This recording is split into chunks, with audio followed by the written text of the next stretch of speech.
Hello students, இப்போ நம்ம இதில் பார்க்க போகிறது 7ஆம் வகுப்பு கணிதம் 3ஆம் பருவம் 2வது பாடம் பார்த்திங்கன்னா சதவீதமும் தனிவட்டியும் எடுத்துக்காட்டு 2.18. இதுவும் பாருங்கள் விகிதத்தில் கொடுத்துக்கிறாங்க. அப்போ நம்ம இது சதவீதமாக மாற்றணும். அப்போ சதவீதமாக மாற்றினா ஃபஸ்ட்டு பகுதியில் என்ன வரும்னு கண்டுபிடிக்கணும். தொகுதியில் பார்த்திங்கன்னா 1 2 3 தான் வரும். பகுதியில் பார்த்திங்கன்னா இது 3மே நீங்கள் கூட்டிங்கன்னா அதுதான் வந்து பகுதியில் வரும். அதுக்கப்புறம் நம்ம பின்னமாக கண்டுபிடிச்சிட்டு பிறகு அதோட சதவீதம் கண்டுபிடிங்கன்னா 100% பெருக்கிட்டிங்கன்னா ஆன்சர் உங்களுக்கு கிடச்சிடும்.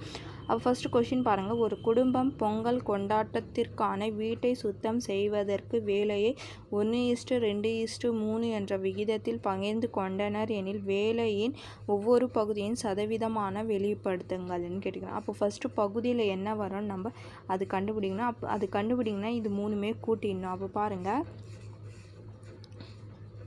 வேலையின் மொத்த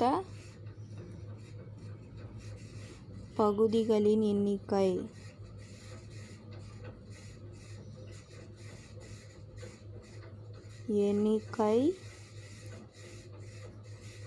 இஸ் ஈக்குவல் டு இது 3மே கூட்டணும். 1 கூட்டல் 2 கூட்டல் 3 கூட்டினீங்கன்னா எவ்வளோ வரும்? 6.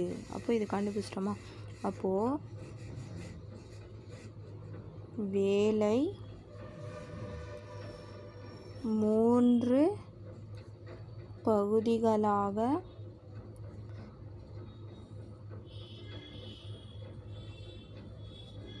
பிரிக்கப்படுகிறது.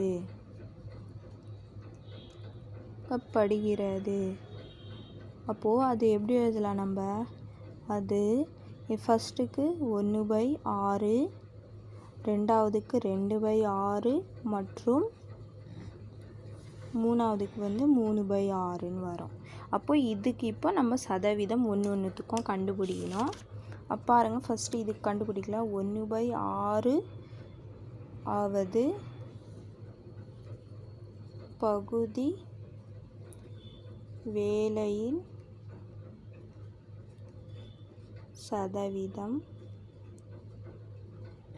சதவீதம் பார்த்திங்கன்னா இது கூட 100% நம்ம பெருக்கணும். அப்போ 1/6 பெருக்கல் 100%. இது பெருக்குனிங்கன்னா 100%/6. அப்போது நீங்கள் 100 வந்து 6ஆல் வகுக்கணும். அப்போது 1/6 மீதி 4 40ன்னு வரும். 6 36. அப்போது மீதி 4 பாருங்கள் என்ன வருது. இப்போது இந்த மாதிரி கலப்பு பின்னத்தில் நம்ம மாற்றி எழுதிடலாம்.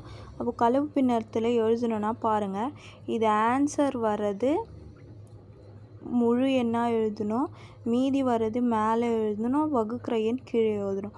அப்போ இது சதவீதம். அப்போ பார்த்திங்கன்னா இது 2ஆம் வாய்ப்பாடில் நீங்கள் அடிக்கலாமா? 2 2 4 3 2 6. அப்போ ஆன்சர் என்ன வருது? 16 2/3%. அப்போ இதுக்கு ஆன்சர் பார்த்திங்கன்னா 16 2/3%. அடுத்தது இதுக்கு சதவீதம் கண்டுபிடிங்க. அடுத்தது இதுக்கு அப்புறம் பாருங்கள், 2/6 ஆனது பகுதி வேலையின்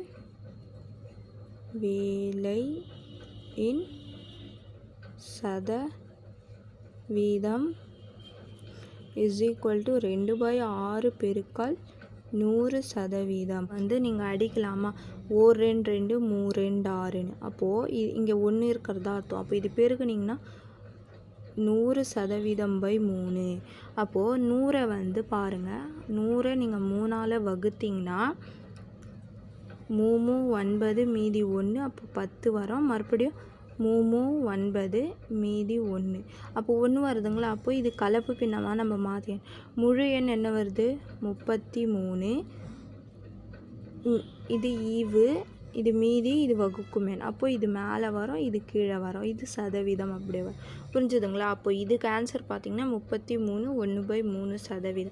இது வந்து எப்படி நீங்கள் கலவு பின்னமாக எழுதணுங்க? இதுக்கு ஒரு ஃபார்முலா இருக்குது. இங்கே ஈவு வரும், இங்கே மேலே மீதி வரும், பை வகுத்தலில் வந்து வகுக்கும் எண்ணுன்னு வரும். இது 6th நீங்கள் படிச்சிருப்பீங்க. அந்த மெத்தட் யூஸ் பண்ணி தான் இது ஆன்சர் எழுதணும். அதுக்கப்புறம் பாருங்கள், மூணாவது வந்து 3/6 ஆவது, இங்கே கூட ஆவதுன்னு எழுதுங்க, பகுதி வேலையின் சதவீதம் அப்போ இது கூட அதே மாதிரி தான் 3/6 பெருக்கல் 100%. அப்போ இது பாருங்கள், 1 3 3 2 3 6. அப்போ மீதி என்ன வருது? 100%/2. அப்போ இது 2ஆல் வகுத்திங்கன்னா இது I2 10, இந்த 0 அப்படியே வரும். அப்போ என்ன ஆன்சர் வருது? 50%. அப்போ இதுக்கு ஆன்சர் பார்த்திங்கன்னா 50%. புரிஞ்சதுங்களா? அவ்வளோதான், நம்ம 3த்துக்குமே ஆன்சர் சதவீதத்தில் கண்டுபிடிச்சிட்டோம்.